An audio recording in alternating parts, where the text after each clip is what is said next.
Okay, let's just jump right into this explainer. Today, we're exploring the fascinating and honestly pretty visceral journey of what happens inside your body the exact moment you take a bite of pork. You know, it's a food consumed all over the world, but it's also constantly surrounded by dietary debates, cultural practices, and wildly varying medical opinions. So, what is actually happening under the surface?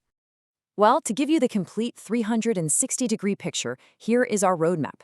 We'll cover the digestive journey, its role as a nutritional powerhouse, allergies and intolerances, parasites and food poisoning, a really interesting immune system controversy, and finally, balancing power and caution. So let's kick things off with Section 1, the digestive journey and breaking it down. This journey literally begins the absolute second that meat touches your tongue. Each bite carries these dense layers of protein and fat, instantly triggering your brain's sensory pathways. Right away, your saliva and enzymes start breaking the food down. Then, as it travels down your esophagus, it hits the stomach, which acts as this intense chamber of acid, heat, and pressure. It completely dissolves those meat fibers, releasing a massive surge of amino acids. From there, it moves into the intestines, where thousands of microscopic villi are just eagerly waiting to absorb all those nutrients right into your bloodstream. Which brings us perfectly to Section 2, a nutritional powerhouse and fueling the body. Once those nutrients flood your bloodstream, your body starts reacting in some incredible ways. First off, your brain just lights up with focus and clarity, and that's thanks to an abundance of vitamins B6 and B12. Meanwhile, you've got heme iron, which, by the way, is absorbed so much more easily by our digestive system than plant-based iron, and it's carrying vital oxygen to energize your cells. You're also getting a huge dose of selenium to keep your thyroid functioning properly. In fact, just a 6-ounce chop gives you over 100% of your daily allowance. And one standout fact, pork is actually richer in thiamine, the B vitamin that essentially ignites your body's energy core, than other red meats like beef or lamb. But beyond just vitamins, pork is an absolute powerhouse for your muscles. It's packed with high-quality, complete amino acids that act as the perfect building blocks for creating new muscle tissue. Now, why does this matter? Well, as we age, it's crucial for slowing down or even reversing a condition known as sarcopenia, which is extreme muscle degeneration. And it doesn't stop there. Pork also contains this very specific amino acid called beta-alanine. Your body actively takes that beta-alanine and uses it to form carnosine, a critical compound for muscle vitality and overall physical function. And the real kicker here is the impact of that carnosine. Studies are showing that supplementing the beta-alanine found naturally in foods like pork can increase your muscle carnosine levels by a staggering 40 to 80%. For you, that translates directly to feeling less physically fatigued and having a much higher capacity for muscle performance. It's basically high-octane fuel. Okay, let's shift gears to Section 3, allergies and intolerances. Basically, what happens when things go wrong? It's a super common question. If you regularly find yourself dealing with cramps, heartburn, or diarrhea after a few slices of bacon or ham, you're probably wondering what on earth is misfiring. Is it an allergy, or is it something else? Well, there is actually a distinct difference between the two. An allergy is a severe chemical reaction from your immune system. Your body treats the pork like a dangerous invader, which causes hives, tingling in your mouth, or even life-threatening anaphylaxis. Interestingly enough, this reaction is triggered way more often by fresh or smoked pork than by well-cooked pork. An intolerance, on the other hand, is strictly a processing issue in your gut.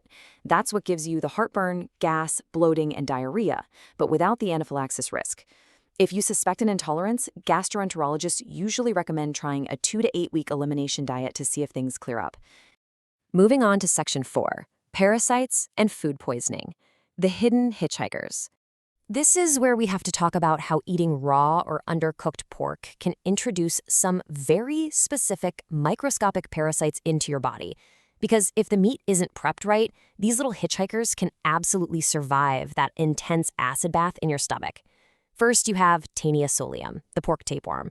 This can occasionally cause a disease called cysticercosis, which is actually known to lead to epilepsy. Then there's Trichinella, a parasitic roundworm that causes an infection known as trichinosis. Now, while a trichinella infection can be mild, it can also turn incredibly serious, especially for older adults. We are talking about symptoms that go way beyond a simple stomachache: high fever, extreme muscle pain, facial swelling, profound weakness, and even pink eye. And the worst part? These symptoms aren't quick to pass. They can literally take weeks to fully develop and months to clear from your system. So the single most crucial point you need to take away from this section is this number right here, 160 degrees Fahrenheit. You must always use a meat thermometer. Ensure your pork reaches an internal temp of at least 160 degrees. That is the hard threshold required to kill these parasites and ensure your food is completely safe. Let's dive into Section 5, the immune system controversy and systemic activation. This is a highly debated topic. We're looking at a perspective from advanced naturopathic clinics, and they point out that pig tissues are so biologically compatible with humans that we actually use pig heart valves in human transplants. According to these practitioners, when they observe a patient's blood under dark field microscopy after eating pork, they see a massive activation of the human immune system. Their theory, because the proteins are so similar to ours, the immune system just gets overworked trying to decipher what is self and what is non-self, essentially struggling to decide whether to digest the proteins or leave them alone. Now, to be super clear here, this perspective does not claim that eating pork causes autoimmune diseases. However, they do suggest that if you or maybe a first-degree relative already have a susceptibility to an autoimmune disease where the body is already struggling to distinguish self from non-self, you should probably decrease your pork consumption. From this viewpoint, they advise keeping it as an occasional treat rather than an everyday staple, just to avoid overworking a sensitive immune system. And finally, Section 6, Power and Caution, Striking a Balance. When we look at standard medical and dietary perspectives, the main concerns usually aren't about biological similarities, but rather processing and cardiovascular health. Let's be real, a lot of popular pork products are highly processed and packed with sodium, which is notoriously tough on the heart. They're also often loaded with saturated fats that can raise cholesterol and lead to sluggishness. Plus, cured products, like the bacon we all love, frequently contain chemical preservatives like sulfates and sulfites, which are known to trigger inflammation. But hey, you don't have to banish it from your plate entirely. If you want to enjoy that incredible muscle-building power and B vitamin energy safely, standard dietary advice offers a really simple mitigation strategy. Just choose lean, minimally processed cuts. Pork tenderloin, for example, is actually as lean as a chicken breast. Also, tweak how you cook it. Go for grilling, roasting, or baking instead of frying, and try to find uncured options to skip those chemical preservatives. So, at the end of the day, every bite of pork carries this really complex story of immense nourishment running right alongside biological caution. You now know the full journey, from those initial sensory triggers to the muscle-repairing amino acids, all the way to the immune debates and cardiovascular realities. Understanding this anatomical journey is what empowers you to make the smartest, most balanced decisions for your own unique body. So the next time pork is on the menu, how will you strike that balance? Thanks so much for exploring this with us.